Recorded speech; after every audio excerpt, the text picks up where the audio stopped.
છું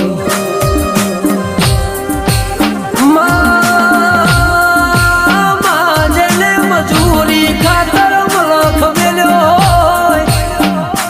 એ જેને ઘરની જવાબદારી ખાતર ભણતર મેલ્યું હોય